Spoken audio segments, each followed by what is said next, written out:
You clearly was trying to get it together there, baby. And welcome back, ladies and gentlemen, to our finale recap review of P Valley. And today you got the whole team with you. What? And we're going to start with the amazing, beautiful, talented, the one who Amaya steals all her content from, Shima. How you doing, Shima? What's up, y'all? See, she actually does look in the camera. See, hating ass people.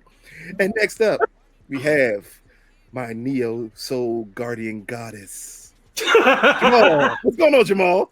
First off, I'm nobody's goddess, bitch. You tried the shit out of that. You tried the shit out of that. Well, I thought he was going to say Amaya. I did too. You tried this shit out of that. See, that's why we don't do them. That's why we don't do them.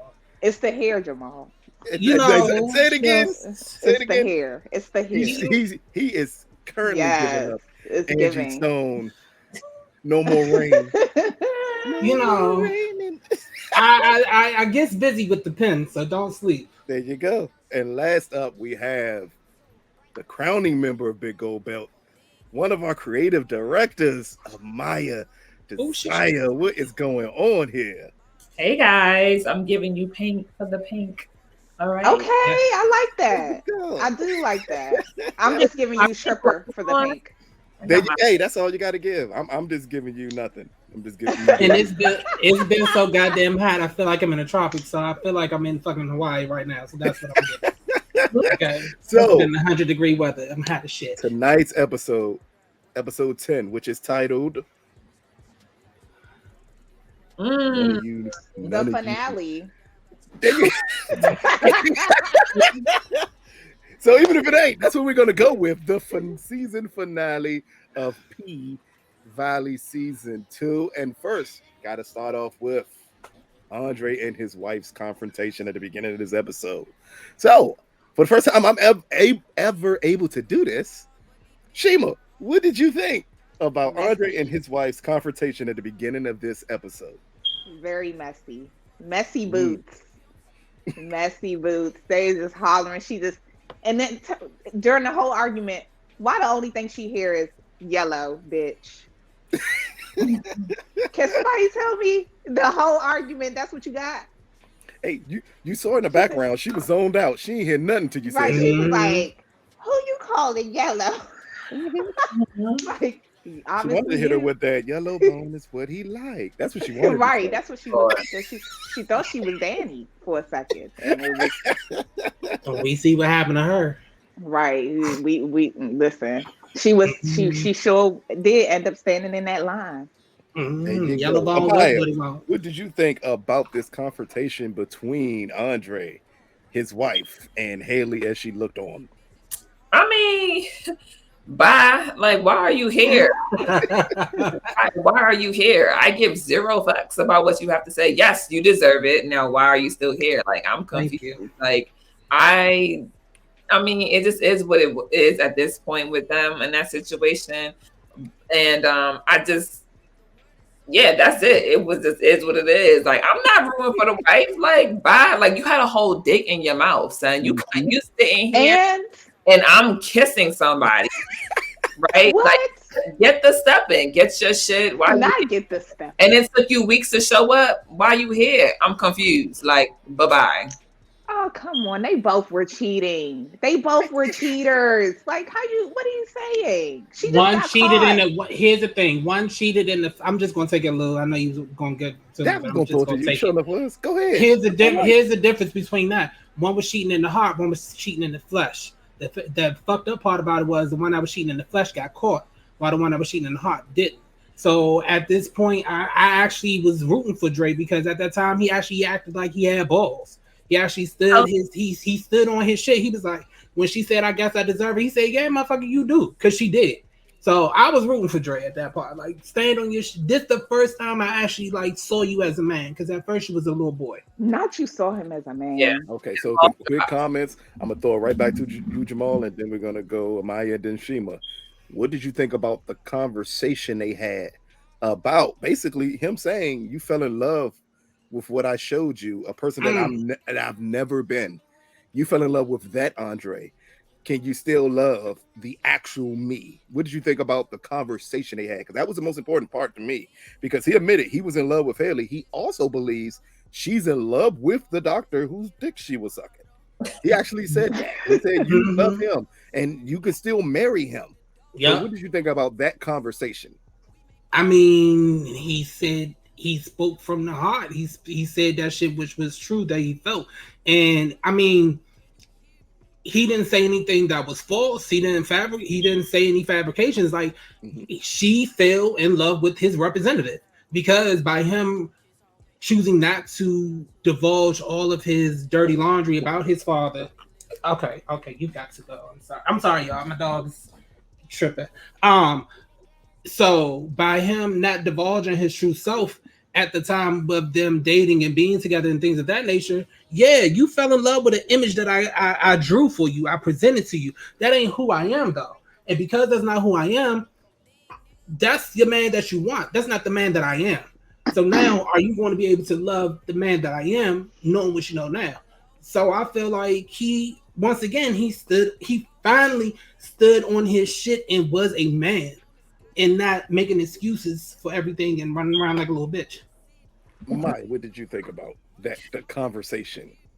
I mean, it's unfortunate that two people didn't take the time to actually get to know each other and instead fell in love with the representatives, because obviously she was wearing a mask too. She was faking it. And so now we have this moment that they come to this realization.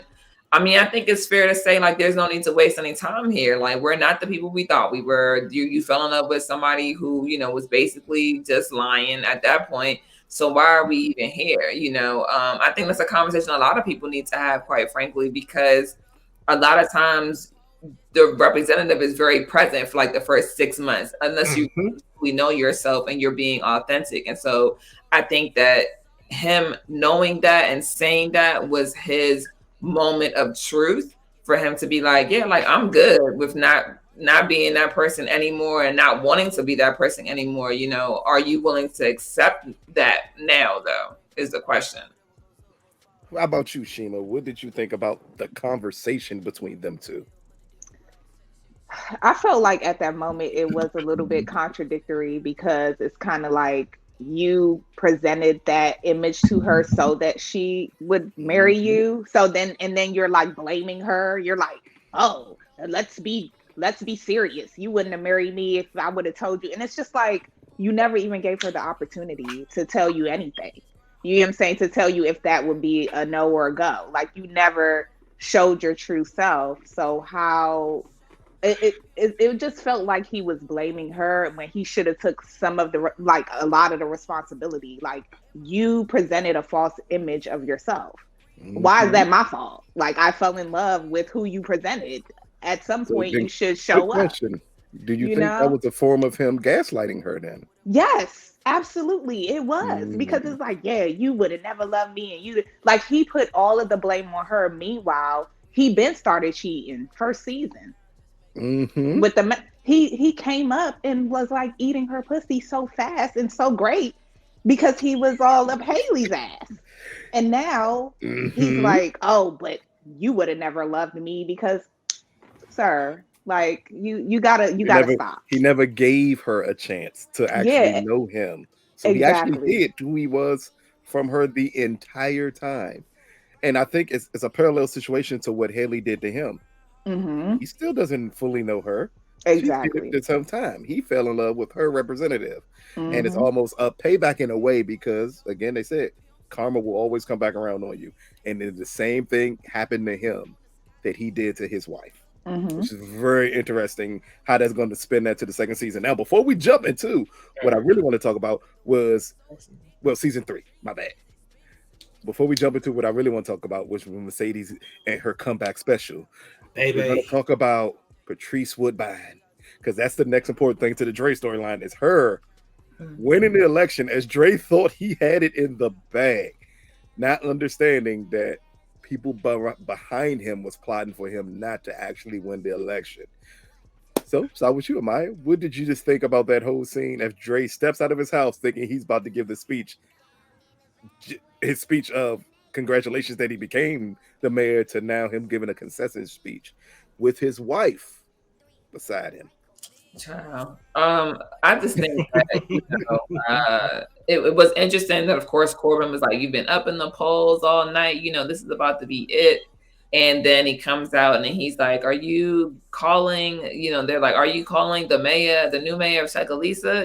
And he doesn't realize that he's lost. And so I think it was interesting. But I mean, shit, Dre and his wife did what a lot of politicians do, right? I mean, we don't really know what's going on inside those walls, right? And sometimes we do, but even then, so they still stand by their man, or they stand together and they put up this front. They're both just masking it at this point. They're doing what's good for the goose is good for the gander, right? So in order for him to save face and to make this look good for his future politic endeavors, right? You do what you got to do. So I think that's what they did in that moment. So what do you think about Mayor Woodbine actually winning? Not what she does afterwards, but here, just her being the person who won the election. I mean, I'm surprised, but I'm not surprised at the same time, because she knew how to connect with the people. She always had the people. She always had the people. That was never a question. She never had to do anything extra. She just wanted to know. She wanted them to know she could always fit in. Like whatever they was doing, she could do. You know what I mean? So I feel like it wasn't a question at all. Shima, we can see your face. What? She never had to do anything extra. That's why I was about to go to you next. I love the way you look when she said that. She has been nothing but extra this entire time. We've known she's been extra, but what I'm saying is she's had the people. She didn't have to do the extra, but she's always been extra. That's just who she is. But she's always had the people. Son. I think what Maya is saying is she didn't have to throw out any gimmicks. She didn't have to pull the wool over people's heads, because who she is. Are we watching the same season? Are we watching the same? But that was after her character. But that was after her character had already been called out. See, they had already painted her as a woman of the night. So she was like, "Well, if you want to paint me as this person, I'm gonna show y'all exactly where I came from." Okay, excuses our future politicians. It doesn't excuse it. It doesn't excuse it. It doesn't excuse it. But I'm speaking to the moral of not having to throw out extra gimmicks, because it's already been a picture painted of her. That was just a little bit more. Of course, that was a little bit more extra, but it wasn't like she was painting one picture of who she was versus what she really was. Woodbine's whole character is a gimmick. Did you just call her Woodbine? Woodbine. Okay, Woodbine's whole character is a gimmick. We're not about to sit here and say, "Oh, she didn't have to do extra." She's been doing extra. What did you think about the conversation between Andre? What do you think about what led up to it all right afterwards, and then him going upstage thinking he won the election, and then having to give that concession speech the way he did, and then basically looking at the audience like, "Me and my wife are united here." Delusional. Like, what? You really? I mean, deep down inside, I kind of knew that he wasn't going to win. I mean, look at all the gimmicks that they said that she didn't have, that she pulled out during the whole time. I was like, yeah, she's gonna have this in the bag. I knew that. So when I saw him come out, I was just like, yeah, this is typical. Like, this is what you do when you're trying to cover your own ass. And it was lackluster. I'm gonna be here. I'm gonna be back home, and I'm gonna start my law firm here. I was over it. Jamal, what did you think about Andre's concession speech?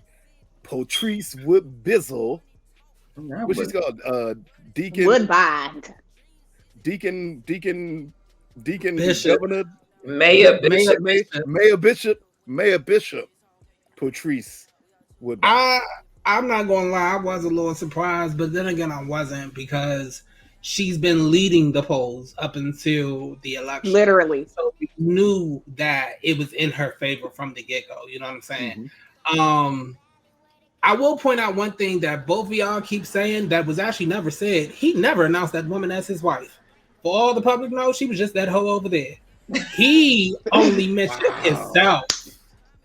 She might have been standing right beside him, but he only mentioned himself. He never acknowledged that hoe over there. No, I mean, he gave her a slight glance. He was like, but he never acknowledged her. He never said my family. He never said my wife. He never said we. He said I. He spoke of himself. And politicians do. The but no. Because when we have politicians coming in and they're presenting a home front, a family front, they mention that family. He ain't mentioned that hoe. So only when they win do they mention the wife. Whatever. I can care less. Win. Okay, tomato. When you're trying to come up with an excuse, you just focus on you, because at that point the audience that you're pitching to only cares about you. They don't care about your family. So, and that's fine, because we see that later. Look. Yeah, I think it was the look that he gave her when they were talking. They said, "Yes, I'm moving back," and then he looks at her and then looks back at them. But the public don't care. I need you. No, I think the public would care about the perception, because that's all he's looking for now. He's not looking for anything but perception. He needs the perception that I am a family man, that I am doing this for Chucalissa. We all know none of that is true. Right. So how much of that perception was presented to the public when he had a line of hoes coming to give him their goods? Those are just strippers. That wasn't no damn strippers. What you talking about? Not that old lady. Women that were coming up. Yeah, that's what I'm talking about. That's the point. But that's the point that I'm saying, though. You're talking about the perception. He's perceiving these people. You're saying that he's perceiving the people as a family man. How can he perceive if he's perceiving the people as a family man? Then how is it that the people that he's painting this image of coming to him, beckoning their goods and offering more with their goods? How do you think they felt when they did the same thing to Barack Obama, sir? But I know Michelle wasn't rocking for it, though. And Michelle was there, but Michelle was always presented as the wife. We knew Michelle was the wife. We don't know this hoe. That's my point. We don't know who she is. I think we barely know who he is. He ain't even there. Yeah, so that's the issue. I think that part is obvious, that they are portraying a family front here, because you see it later in the episode where they're clearly portraying a family front, because that's his goal moving forward. Especially in season 3, will be to portray that family front as he tries to move on with Chucalissa. Now, quickly, because it's not a big scene, it's not actually an overly important scene at this point in time, and that is what we now know to be Mercedes' last dance with the new Little Murder song.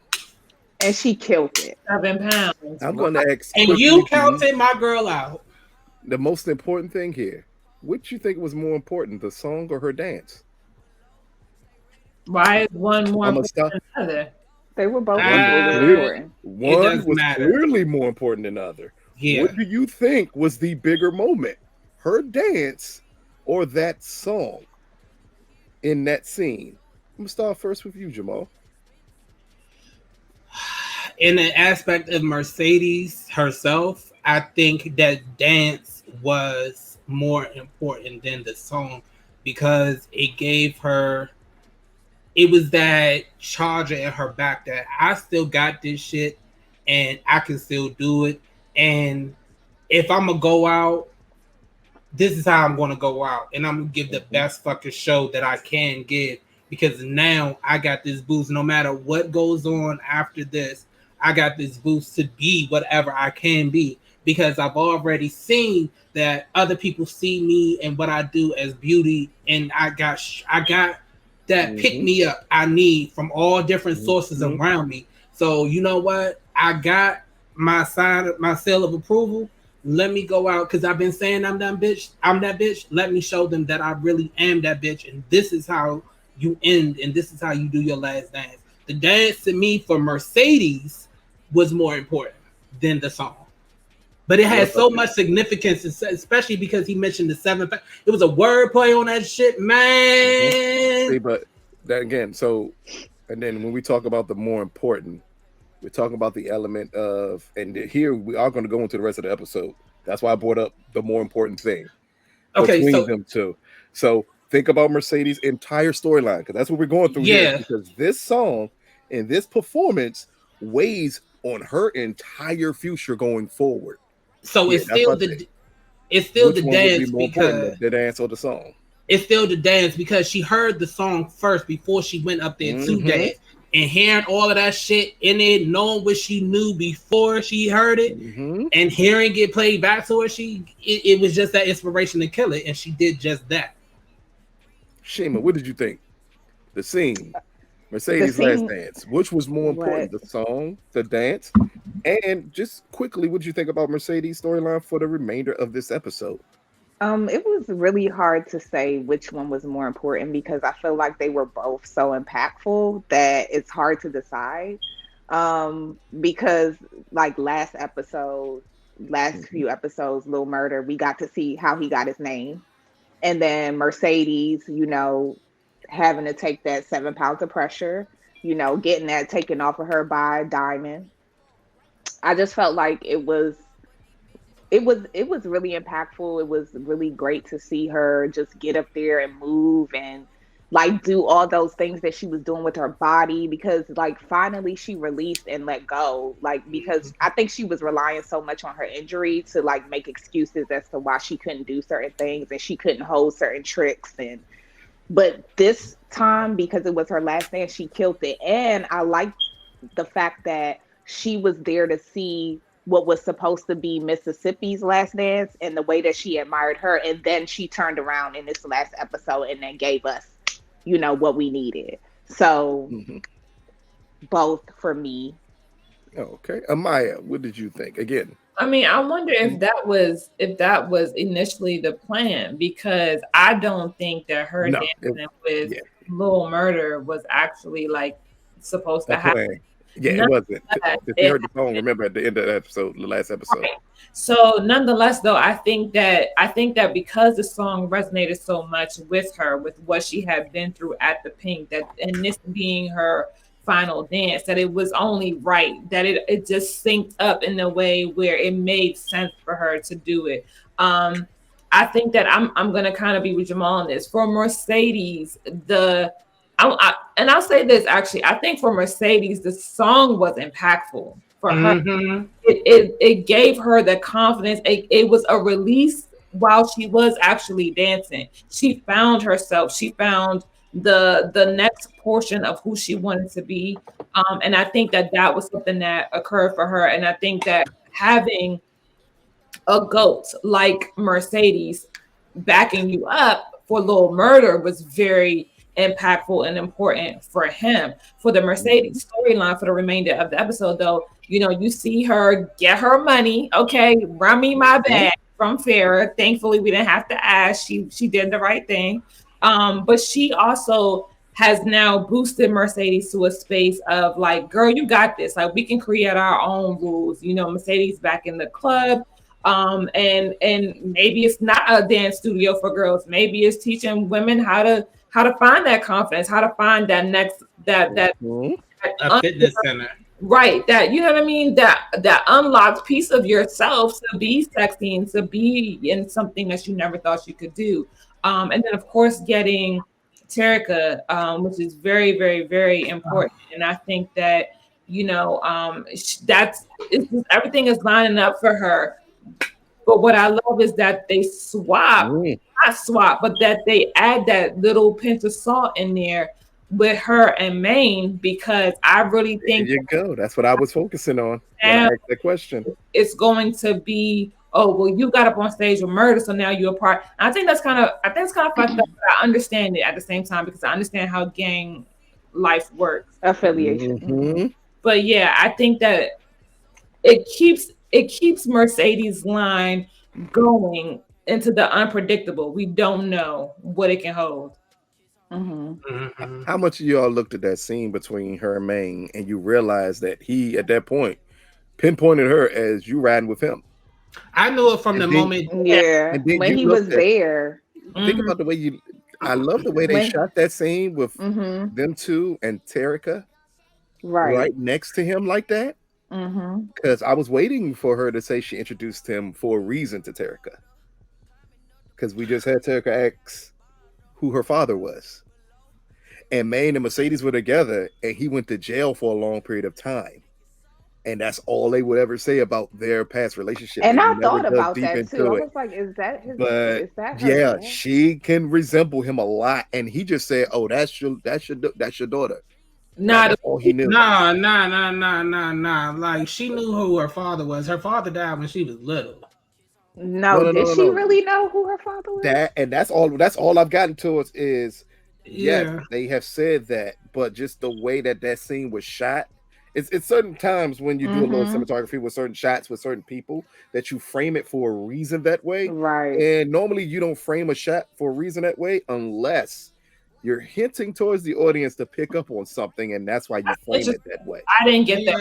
I thought I didn't see that at all. I ain't. No, the moment I saw, again, that's just a cinematography trick. The moment I saw the framing, I said, "Oh, yeah, I got that from what are they it too. attempting to show with this?" Because it's a very weird frame the way they shot that, and that's why I picked up on that. And but the way again, she rushed her away. I ain't get that. What I got was say it again. That's another. The way she rushed her away, it was kind of like, all right, go on now, get ready. It was just like rushed her away. If you look at her look, if you look at the way Erica looks at Maine, she's rushing her away because she's too fresh.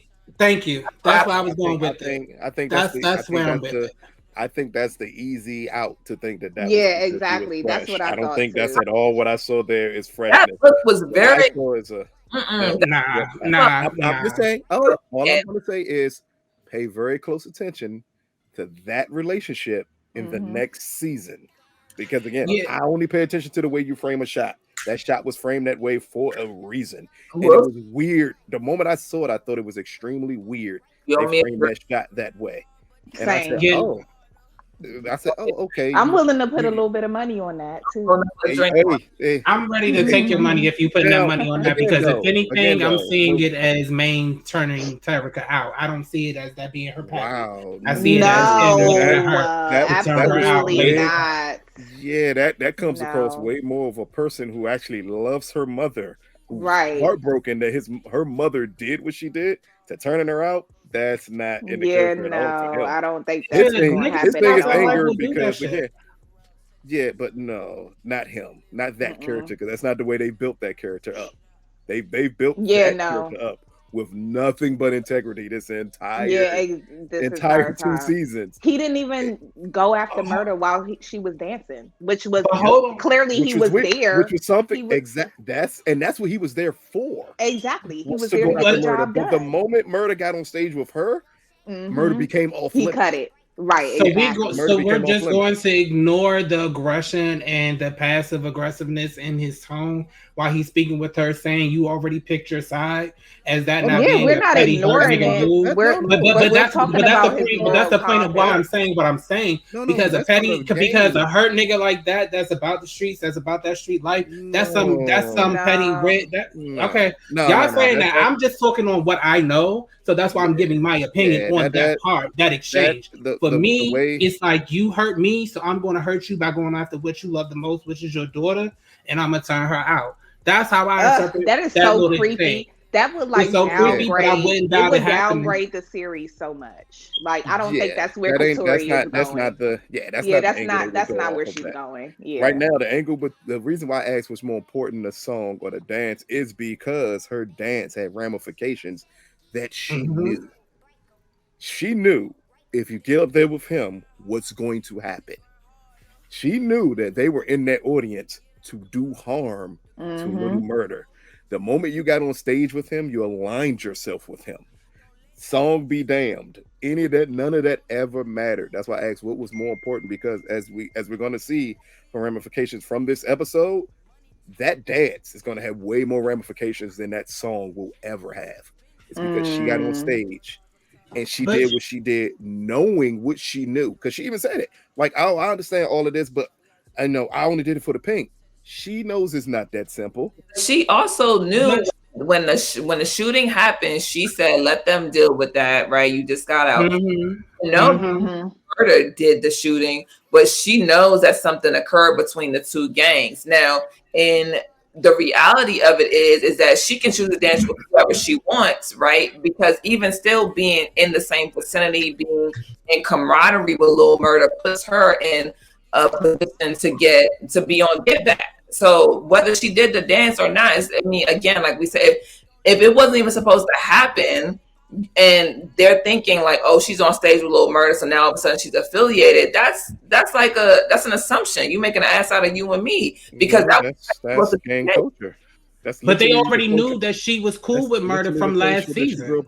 No, understand it's a difference. It's a huge difference with Maine, especially from you being cool with him. And no, Mercedes understands the situation that is currently going on because she says she fully understands what's going on. She's not going into this situation blind. Because she's not going into this situation blind, she understood if I get up on stage, I'm aligning myself with him. But she thought it only would matter because we did it for the pink. And he's telling her it ain't never that simple to think that that's going to be because he's making it complicated. I mean, no. He's not making it complicated. He's literally now the person who we've seen from the beginning. Yeah, he's the same person. He hasn't. You can't then expect someone to change. He hasn't shifted that much. I'm not saying it changed, but it's not as cut and dry. Like, he's been new. Mercedes about her money. She's about getting out. She has a goal. So for him to Mercedes also lied and said that she planned that last dance when she didn't. But her last dance was always going to be with Lil Murda because it was in the first season. That's the point that I'm making about this whole situation. Hold on, let me finish. Let me get there because I'm gonna make a point. Because he came to Mercedes in the first season to hear the track that he was going to be performing for her last dance, and she was with Maine. So it was always set up that Mercedes was always going to be dancing with Lil Murda, regardless of they beef or not. Now, has things escalated and it's become a little bit more tricky? Yes, but the point of the fact is, there was always going to be a Lil Murda and Mercedes situation on the stage of the pink, regardless if somebody got killed or not. It was always going to happen. We can't. Unfortunately, in the universe that they have built on the show, you can't say regardless. Right. The murder did happen. So no, I'm not saying that part. I mean, I don't mean regardless about that. I mean regardless about Mercedes' connection to Lil Murda and Maine knowing. That's the point that I'm saying. Maine always knew that Murda always had a connection with. But we never saw Maine actually have an issue with Murda until exactly. He stepped to him in the first season. No. But he killed a member of their gang. What did you think would happen? But he don't know that. He's assuming that. He doesn't know that for fact. But keep in mind, everybody. Right, and plus everybody in there. Assuming that. Not only is everybody assuming it, everybody in their little town assumes that Little Murda did the murder. So as we say, it doesn't matter if you can prove it or not. If the assumption is made, you ride with that assumption. So this put her in that situation. All I'm going to say again in next season is watch the way that's framed with one another, because it did, as he said, it puts you on the opposite side immediately, and her on that opposite side. How does it look like? It may not because it was her last dance though. So it may not, because she doesn't have to dance or be affiliated with Little Murda here on out. Now that Little Murda's other secret is out, as Maine says at the end of it, because that's the key part also. So it's also telling you that little secret that Little Murda has been holding on to, that Wody killed somebody for. Everybody now knows it. Right.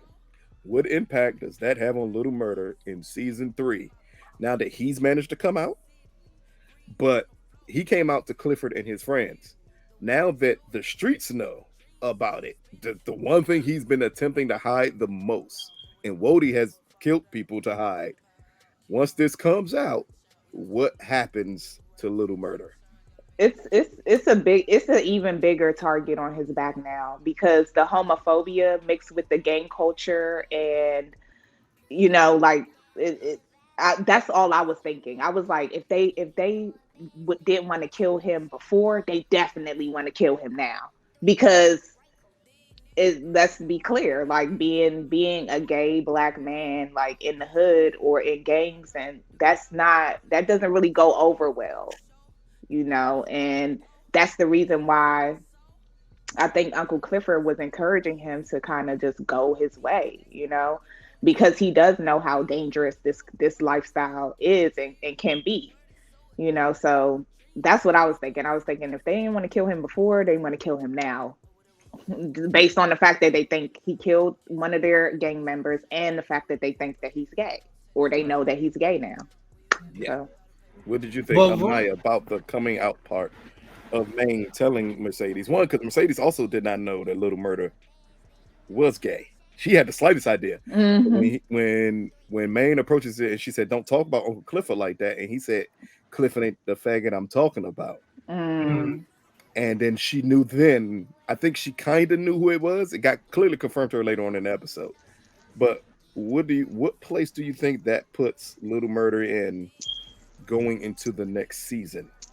I mean, well, I mean, at some point in time, it was going to happen, and I feel like, to me, Chucalissa ain't but this big, okay? Hello. Lil Murder been staying at Uncle Clifford house. Where the hell they thought he was at? Like, you trying to tell me ain't nobody see that man come out Uncle Clifford house all these weeks and however long he was there, you know? So I'm not surprised. I think that he's just now decided that he's willing to take the risk because he loves Uncle Clifford. And so, I mean, of course that's going to have repercussions, but obviously he's willing to deal with said repercussions because he decided to come out, whether or not he knew who was in the room, to be quite honest, because you never know who could have snuck in there, you know, so we would just have to deal with that. I don't think that there's anything.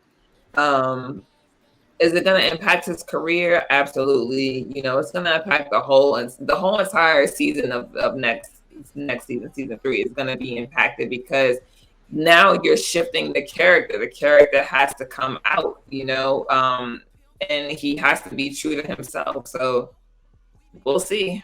It should be interesting. Jamal, what did you think about Jamal? You frozen? I'm here. Oh, okay. He in the Matrix a little bit. Yeah, no, it's just my dog he's having the time of his life right now. So he's separation anxiety. Don't get a puppy. So my take on it. Here's my thing. Roman's been circulating about Lil Murder sexuality since season 1. People been talking about this man light in the loafers since season 1. It's just that now, because the bigger he's getting, the more it's being populated in conversation. So it was bound to happen regardless of it. I think him saying it to Mercedes was like, I don't know. To me, at this point, Maine is a bitch. No matter how good that man looks, he's a bitch right now.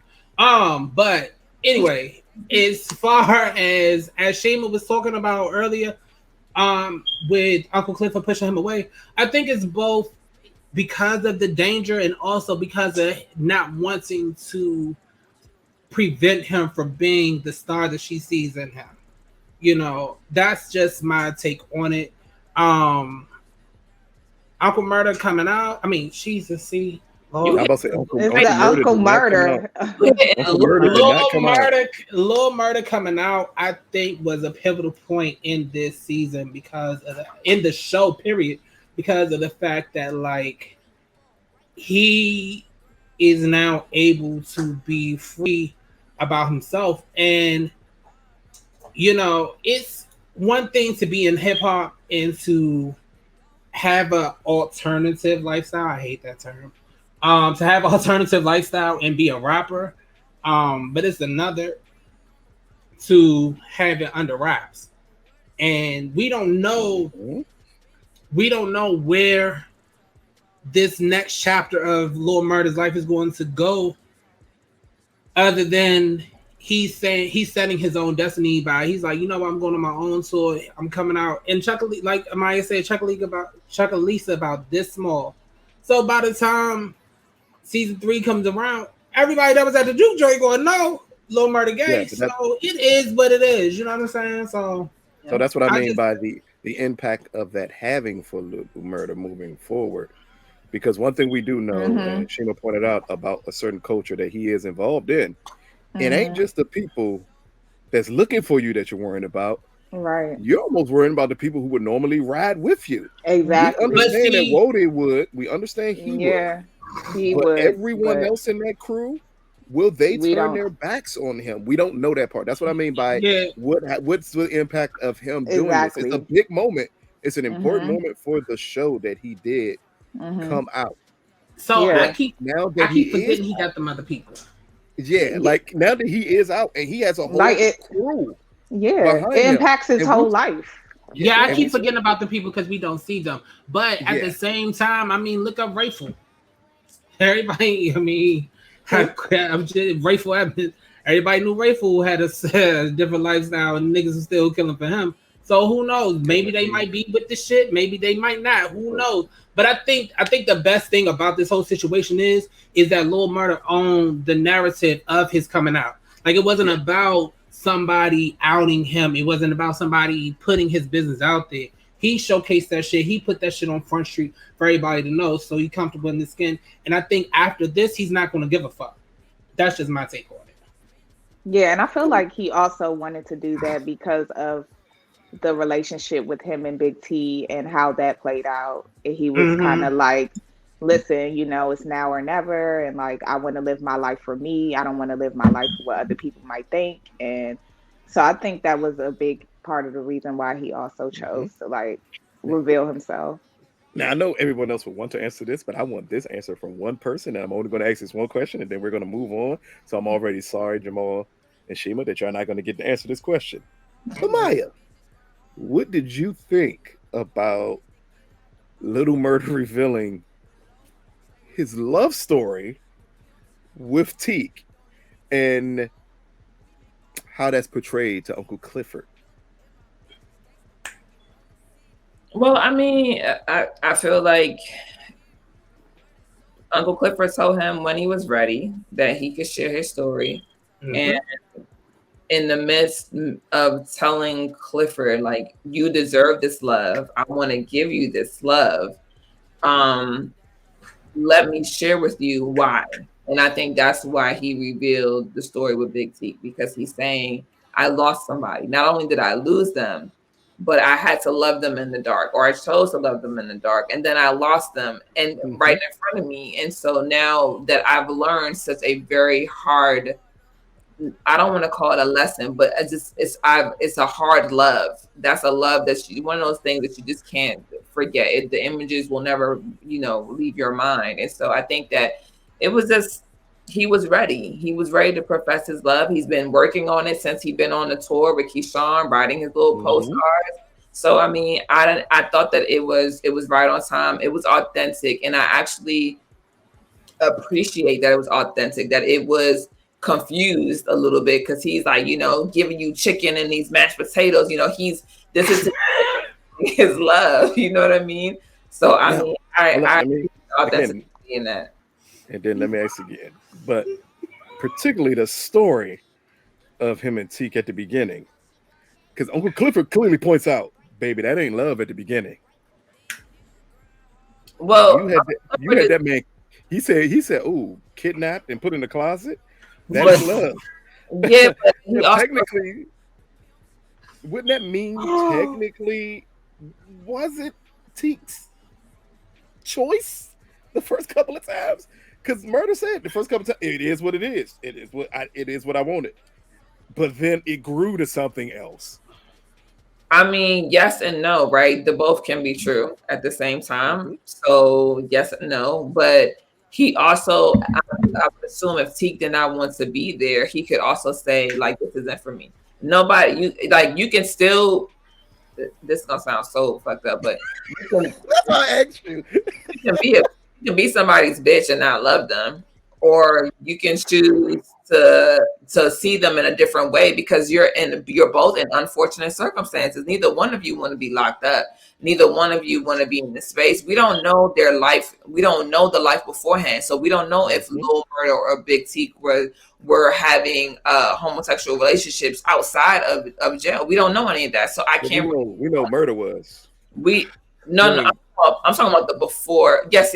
We know that he did, but also that's out of that's not out of love. That wasn't out of want. That was out of need. That was out of survival. That was out of pain. They're different things. It's just like how it is for heterosexual.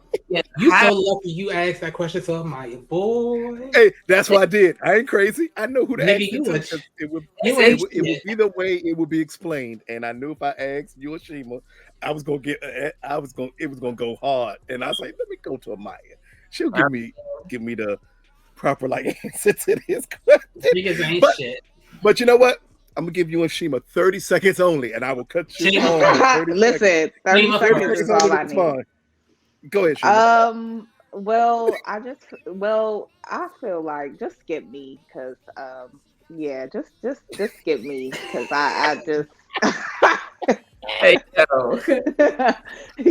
But I mean I wouldn't say that he was doing it. Well, you said because when he was behind bars, he was doing it out of need. Well, that's what Murder said. Murder said that the first couple times, is what I wanted. Like he basically said, I took it because I wanted it the first couple times. He said I paid the CO to put him in the closet. Like I did it because I wanted to. He said, but after the first, the second time, the third time, the fourth time, it grew to something different. But it clearly started as I want it. He started as the I want you.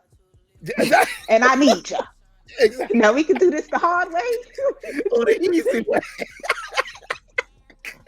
Oh shit, Jamal, what do you think? Quickly, your point on that point before we move to the next topic. Gay niggas know gay niggas. They get a vibe. It is what it is. It's called gaydar for a reason. You know what I'm saying? It goes off. It's like a motherfucking humming signal. That bitch ding ding ding ding ding.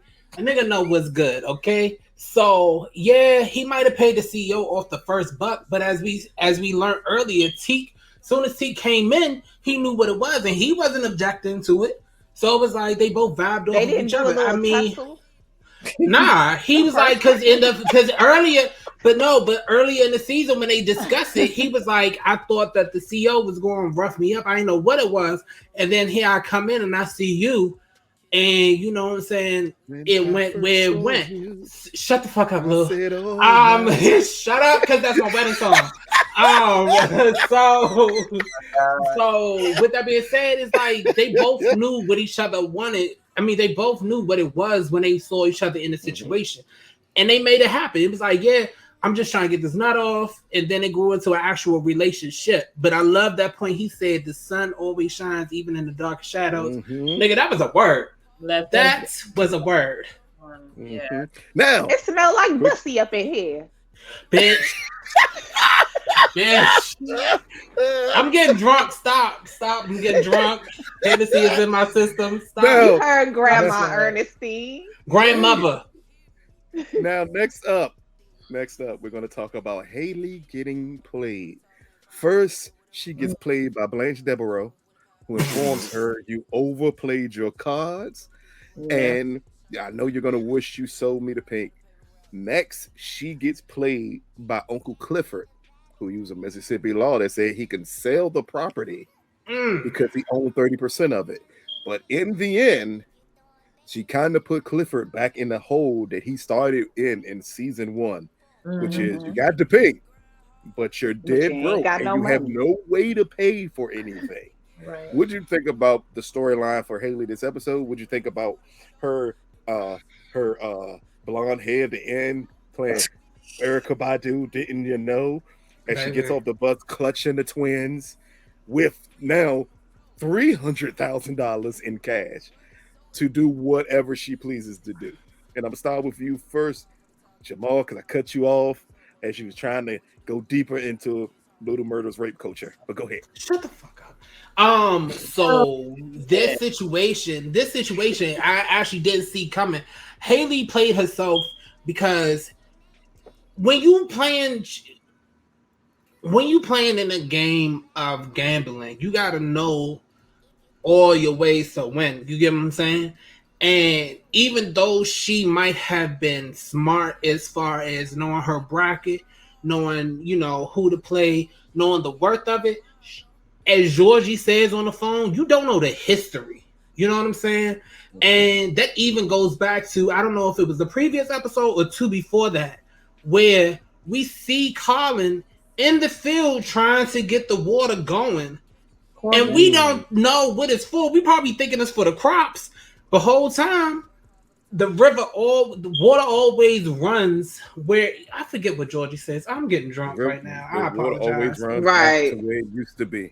Where it used to be, right? Water will always return. If you move the land that's in place of it, the water will always return. So it pretty much was a slap in the face. Like, you might have been you're new and you might be good at this game, but let me tell you something. These old pros, these old hoes that know the rules, that know the history, we always going to sit you down when you need to be sat down. And that's exactly what the fuck Georgie did. That's why she kept telling her, listen, you might want to take what I'm giving you. Right. Because you're not going to get much more.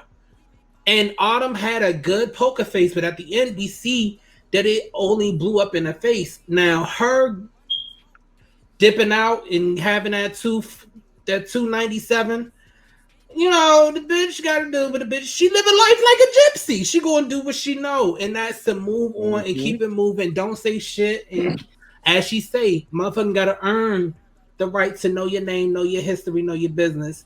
Hailey did what Hailey's always been doing. What did you think, Shima, of Hailey, her setup this episode, her ending this episode? It was the old titties versus the new titties. And the old titties ate it. The old titties ate it. Okay? It was. She said, "What?" She was on the phone. She was so mad. She was like, "Yeah, and bye, bitch." She dragged it out. I was like, "Ooh, you gonna be broke," as a joke. And then Uncle Clifford came and then made her even broker. I was like, God damn, you broke again? How you broke? You broke the first time that you broke her. So I just felt like she definitely was being greedy. I feel like the pink was worth more than $5 million, but the way that she was playing it, it wasn't going to work out. Now, if I feel like if Uncle Clifford was playing it, he would have had a better chance, maybe, because he knows the history. He has a little bit more attachment to what the club is, and she just was trying to. Corbin the idea of what to do. Exactly, and she was just trying to get her last buck, you know. So now that's what the position she's in.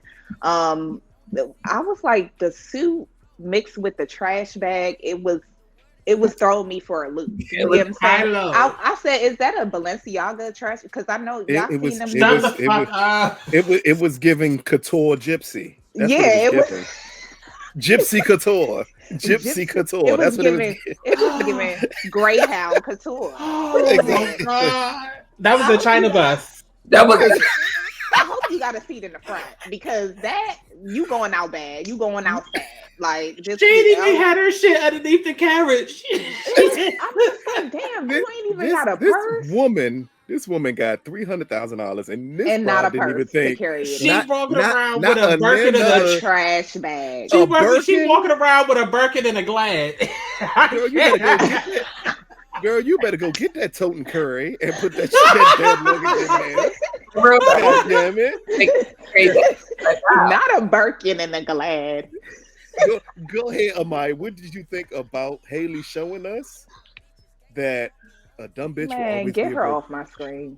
Patrice Woodbine wig. I'm sick of her. I mean, they pretty much covered it. Like, all I was trying to figure out was, where did she get off at? That was all I was trying to figure out. Like, right in Chinatown. That's it. That's all. I mean, you know, listen, the stop and stare, that was too long for me. I did not need to see her ass turn around, stare at the camera. Gone wherever you gone with your Glad scented bag and your Balenciaga, and we'll see you in season 3. Like, it would have been so much easier to do the fade out and then disappear. You got to turn around smiling at us for what? Because she is right scammer and right. Balenciaga. Yeah, it's giving Hailey the scammer. I'm going to keep my trend of asking just one question to one of you, and this time it's going to go to Shima. And I know y'all would want to answer this question, but I only want one person's thought about it. What did you think about the revelation of. Damn, Isha, you threw it back, huh? I was trying. Exactly. She threw it back like a shot too. It's been a long day. Okay, go ahead. About the revelation of Uncle Clifford's mother. And Bitch. what she passed. I already know, Jamal, you wanted to say it, but I have something better for you, Jamal, later on. You better. Shima, what did you think about the revelation that it seems, I want to say she passed of AIDS from the way they portrayed her disease and everything. She did. Yeah, she passed of AIDS. She did. Yeah, I felt like AIDS complications. Yeah. right. What did you think about that revelation for Clifford and how it kind of shows part of his trust issues with people? Well, first of all, I felt like she was dead, but her wig didn't have to be dead. You get what I'm saying? Like it. I mean, did she die with the wig on? Yeah, I was just like, you know, they didn't have to do my girl like that. You know what I'm saying? Like she was gone, but that she was gone, but that wig was gone. Okay. I was just like, they didn't have to do my girl's wig like that. You get what I'm saying? But I felt like that was a really powerful revelation nonetheless. And I love how she said, listen, you know, love didn't kill me. You get what I'm saying? What killed me was I made a choice and I was being irresponsible, and that's what happened. But love didn't kill me. And I think that revelation for Uncle Clifford was like, okay, maybe I should take a risk. Maybe I should, you know, give love a shot, you know, instead of just hitting it and quitting it, so to speak. And so I thought that was really powerful because we had no idea how she passed. And so now we got to figure it out. But it was really deep. Like him going in saying like it had you laid up in that bed all weak and sore and everything. I was just like, I was really sad for Uncle Clifford because we never knew why his grandma had to raise him or had to take care of him, and then vice versa. Now he's having to take care of her. So I love that part, minus the wig, you know, minus the wig. So next up, and it's one of the, I think, once a closing topics for us this episode, and that is Keyshawn and Derek. Whew. And you know what? I'm just going to say their names, and then I'm going to let you go ahead, Jamal. What did you think within 2 minutes, Negro? What did you think? I mean, you got 2 whole minutes. 2 whole minutes. That's a long time. That's a long time. What did you think about Keyshawn and Derek and what happened in this episode and how we saw her set up for her fairy tale and then the tables were turned on her? No offense to the people watching, but it was basic white people whiting. Yes. And that was the first thing that popped into my head when I saw that shit. Derek played the fool out of her. He played the shit out of her.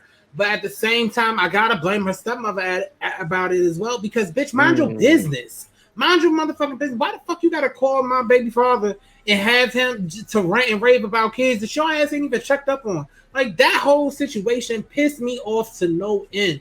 But at the same time, I knew that Derek was going to flip that shit just because of the simple fact that we have to remember Derek comes from money. He comes from breeding. He comes from connections. He knows how to flip the fucking script. Hell, he flipped the script when he first got Keyshawn because he made her think that one thing was what it was and it wasn't.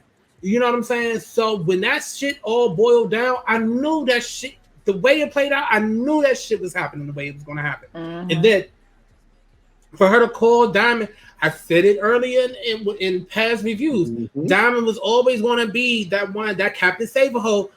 She always had her hooks into him. So once she was down and out, who did she call to try to make a situation disappear? Diamond. But lo and behold, it can't happen because we see what happens with Diamond at the end. I'm not going to speak on it because that's about it. Okay. This is all into one. The internet been buzzing since Big Ass came around. She got something to do with Montavious, and we see this shit happen. And now it's like the one thing that was there to save Keyshawn in season 1 and almost in season 2 is the one thing she can't have to help her because we see Diamond get hemmed up by Big Bone, and is that Montavious or a twin? I don't know. It looks like his brother. Some relation. We know it's not Montavious because they shot Montavious. Right. Well, he shot him up, but we don't know the nigga was Oh, dead. that was Montavious's brother. He's buried because they have the same ring. And Diamond had that ring in his home, and that was the whole reason why it was such a big deal about Big Bone touching that ring, looking at that ring, taking pictures of, like being involved with that ring. She was like, he always said, "You don't want no business with that. That ain't your piece." Mm-hmm. But that whole situation with Keyshawn, I knew it was going to roll out the way that it did, because my thing is, you've been away too long. Why the fuck didn't you go straight to your kids after you left the pink? You making all these motherfucking pit stops. Go the fuck to your kids. She just dropped Renaissance and she needed to go around to everybody. Shut the fuck. You know what? I'm done with you, Lucas. I knew that shit was gonna happen. I did too. That's what I'm saying. I knew that shit was gonna happen. It was white people biting. Yeah, I knew that shit was Amaya, what did you think about that whole thing, the whole scene between Derek, Keyshawn, the whole setup, and then what we see happen with Diamond at the end? Fuck her stepmother and fuck her heart. Because she knew who Derek was when Keyshawn came banging on her door years ago in the rain. So she ain't shit for that. And Keyshawn, I know she wanted to trust her sisters, but when them sisters are still living under that mother's roof, that's a no-no. She should have went to the paint. Them kids should have been at the paint waiting for her. So it would have been real simple for her to just get her shit and go. That should have been the plan. The plan should have been, well, I gotta work, you gotta work. Let's take the kids to the finesse, figure that shit out, but take them to people you trust the most, and that is not your goddamn sister and your mother. Her sister. I don't think her sister told her mother anything. She just couldn't control her mother's wide ass mouth. No, I don't think she told her mother anything. Yeah. Saying is though, it's too risky to stepmother and the sister when you know that they just haven't been there consistently. We have not seen them since season 1.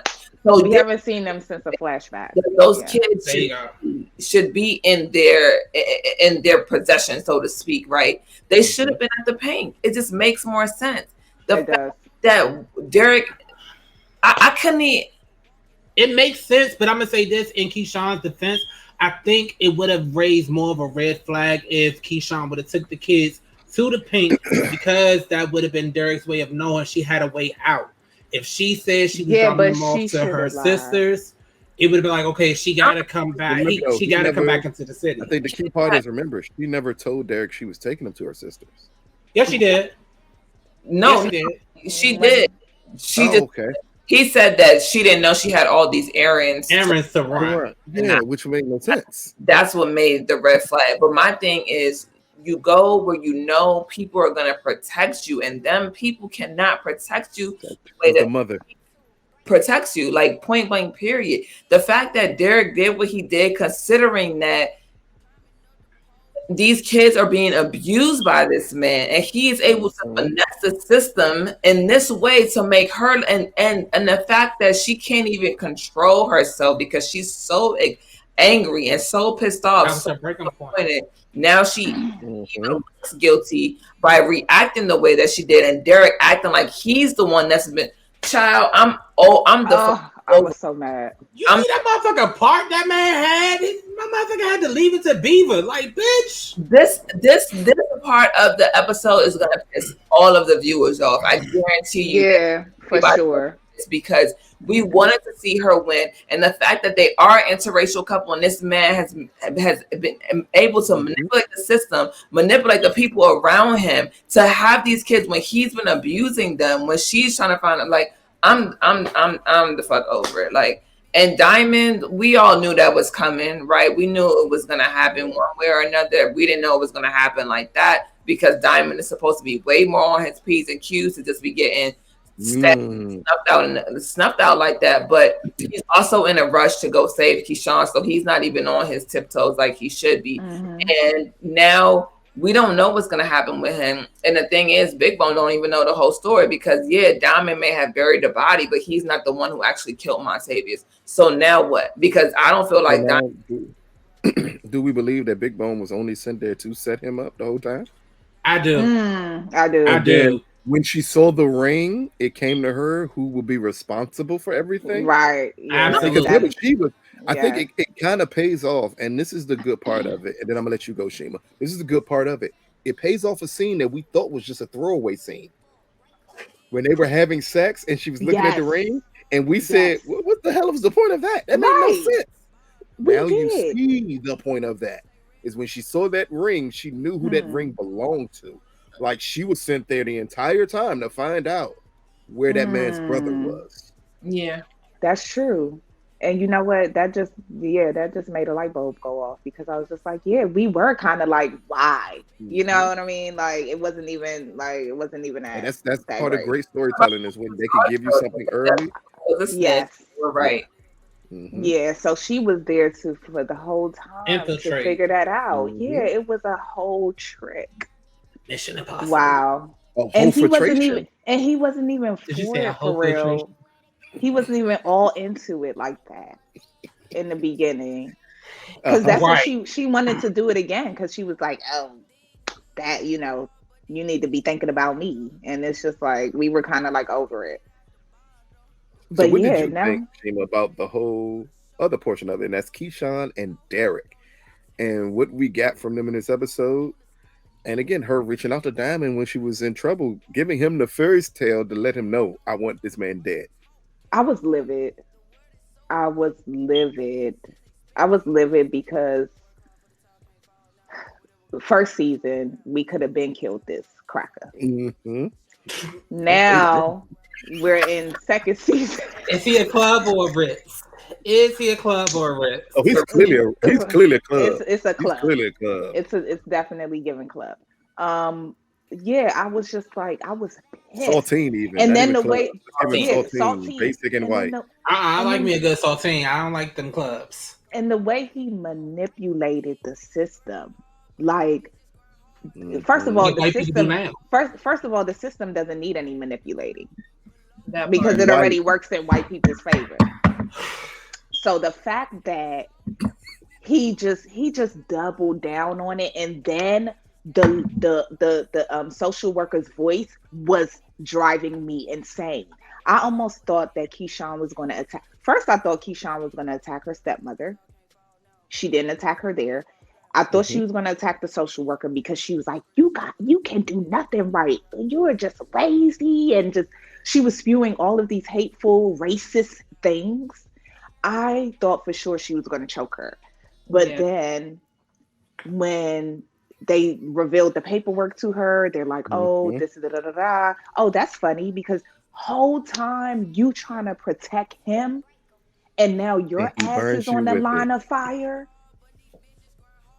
I was pissed. That part of the episode pissed me off like so much, and I was really rooting for her, but at the same time I didn't see her getting out, like honestly. And even because I felt like even after the fact, when she figured out that he had learned that she pretty much wants to go away, I was like, okay, if she go in the house like raising hell and like she got her gun, she got a Thule out, then now we're talking. But because she kind of showed up like, I know what you're thinking, and then they came out in the back, I was kind of like, yeah, she still hasn't, she's at a breaking point, but she still is not at that breaking point to where it's like, all right, you playing now let's play.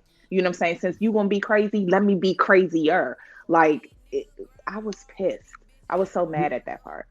Not only that, but did you peep how he was like, oh, so now you're finally back? Like, he's setting up the precedent for the social workers to overhear him, to make it seem like she's an absentee mother. Yes. And because she never reported him for the abuse. Anything. She always covered up. But when you're the parent who's taking the kid to these situations and then you cover up for the other one, it makes it look like you're the guilty party. So it sounded like Dick is the root of all evil. But hold up. Amaya, you sound like you had something to say. Jump in there real quick. No, I'm saying this is going to be interesting going into season 3 because technically in the real system, the supposedly abusive parent can't stay in the same house. Thank you. There you go. So the idea that she has to stay put for 6 months now is, I'm just thinking, so where for 6 months? And how is this going to how the storyline is going to blossom? It's going to be very interesting, but people are going to be pissed because we were rooting for her, and this just wasn't a smart. It just wasn't a smart plan out. And I wanted her to beat him harder. Beat him harder. Baby, listen. Yeah, real good. Beat him hard enough. I wanted her to say, "Fuck them kids. You can have them. I'm leaving." Because we know them. We know them white grandparents ain't taking them mixed breed kids. We know that. You should have just left them kids. Fuck them kids, Derek. You can have them. I'm leaving. Anime it. Just run down the street with the white coat on. But she can't. Leave. Yeah, she can't do it. She can't because that's not what Child Protective Services said. She must remain. If she wants to keep them, fuck them kids. Fuck them. I don't want them no more. He can have them. I don't want you. I don't want you. The kids are they innocent. I don't want you, Ike. It was Joe. Oh, it was the same person, Joe. See, nigga, you ain't a real one. You ain't a real one. You ain't a real one. Oh shit! Yeah, they fucked that up. It's cool. It's cool because we're coming up on our time. So first, I do want to get Jamal's opinion about a topic that I'm not going to let Shima nor Amaya jump into. So Jamal, what did you think? And you can go for the entire season because this has been building for some time. The stable that Roulette is building in the pink behind Uncle Clifford's back. With all of her people, as we saw a big someone who's really extremely close to Uncle Clifford put their chips with Roulette here. And what is that going to have? What type of impact is that going to have on the pink going into season 3? So first of all, she's sexy. Is she? That's sure. Very. I don't like them. Lou, I want to smack you because you know how I feel about Roulette. Secondly, and that's why I asked you this question. And niggas ain't shit. So how do I feel about it? I think that here's the thing. We see this character come into play, but we don't know. It's said that they're close, but we don't know just how close they are because where they been for the past 2 seasons. You know what I'm saying? You ain't been in the mix. So I don't know how close you are to Uncle Clifford, number one. Number two, Roulette is my prediction about season 3. Roulette is going to dig her own grave because if you know the street culture, the way that Roulette is moving right now, as Shorty, pointed out when she approached her in the bathroom, you out here flossing with the money that you getting from these tricks that you making. You going to trick the wrong one, and your ass is going to be dealt with. Your Russian roulette is going to be a real thing, and nigga, you're going to pay with your life.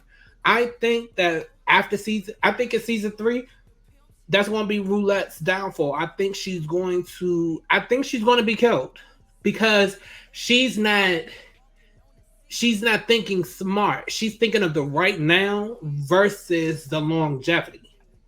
And I think that's going to be her detriment in the end. That's just how I feel about it because she's too risky. She's too much of a hothead. And the fact that she's on coke, she's so reliant Everybody's on drugs. Coke too. Right. But my thing is she's too reliant on coke. You know what I'm saying? Like she's I'm about to doing. say, I don't know what drug that is, Jamal. Coke. Shut up. Sound like you from Colombia. Coke. Shut up. Listen, I'm not here to talk about my family. You got the Colombia shirt. You're not going to do me like I'm Pablo. And there you got the coke. She's too reliant. She's too reliant on a drug to think rationally. She only makes the moves that she makes. I mean, to think logically. She only makes the moves she makes when she's on this high that's fueled by drugs. So I think her addiction to fast money into having power is going to be her detriment at the end of it all. That's just my take on it. And please give her some better lipstick next season, Lord. Oh my God, she's such a pretty girl. She's such perfect. a pretty girl. She's such a pretty girl, but the way they do her lips in this show just disgusts me. I love Maybe it. because y'all niggas got big lips. I don't have big lips, so I can't feel it. Don't hate Callie. Don't hate Callie. You get injectors. I love the way she popped that. I'm not about to do that because my lips work just well. Ask the people. They know. Nigga, we did not ask any. Okay, well, this has been another the people. All right, so final thoughts, you all, on episode 10 only. Men and final season finale of P-Valley. Final thoughts, and I'm gonna start with you first. Amaya, final thoughts on this episode. Child. I mean, I feel like I could have broken up into episodes, 3 episodes total, because but yeah, they have your emotions all over the place in episode 10. Like, you happy one minute, you're excited that Grandmother Ernestine is out. You see that Clifford and Lil Murder, they have their thing and he's out. You see Mercedes have her moment, but then they throw all sorts of cayenne pepper and jalapenos on this shit to make it unbearable, where you mad and angry because Keyshawn ain't make it out. Mercedes is in the line of fire because she done danced with Lil Murder. And, Diamond is in a trunk somewhere. So it was a lot to digest. But I think they did a good job. Overall, they did a good job blending. This episode is going to be a heavy hitter, just like the rest of the season. But I'm truly very much excited for season 3. Exactly. Next up, Jamal, final thoughts on this episode. This episode gave me exactly what this season needed. I feel like it gave you answers to questions that you might have had. It showed you the things that you were hoping for. It was a multitude of things. Like, it almost actually made me shed a thug tear at one point. When Terica came back to Mercedes, that got to me, because that was the one time that Patrice was actually a decent human being to her daughter. And other than that, I think that this finale,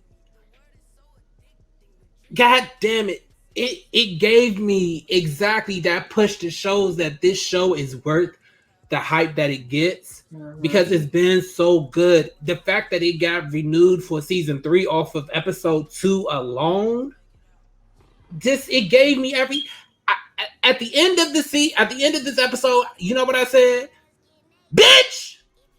That was it. That was it. Like, I'm ready for season 3 now. Yeah. Sorry, Swag. I'm so sorry, boy. I definitely. You scared that little dog so much. Shima, what are your thoughts on this episode of Valley? Oh, this episode, it gave me so much anxiety towards the end. But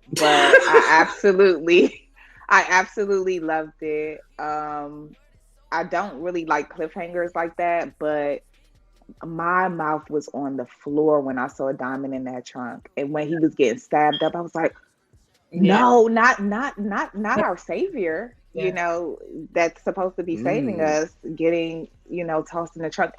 When do we ever see him lose a fight? Like, never.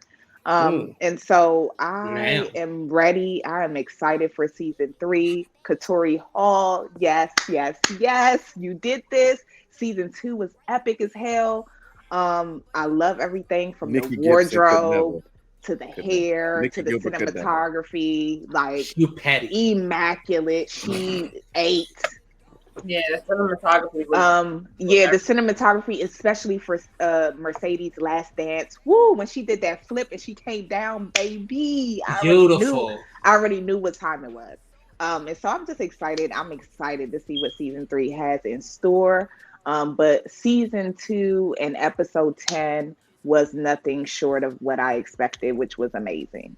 It's great. Lucas, you are petty. You are petty. I just pointed out that Nikki Gilbert couldn't write something this good. That's all I pointed out. Don't we only doing uplifting on here. P-Valley is Katori Hall is We just bringing up Katori, I need that picture. I know you seen my tweet earlier. I need that picture. Those could absolutely be available to purchase because that ass, I want the one with Mercedes bent backwards. Like I want that. That's the picture. That's the one I want. The one that that's the centerpiece. I'm gonna take some of those myself. Look here, stop y'all trying to buy pictures off of P Valley. It's worth it. Hello, it's worth it. Aisha, where you want to put it at? Which room? What's wrong with you? You can put it right. It's so worth.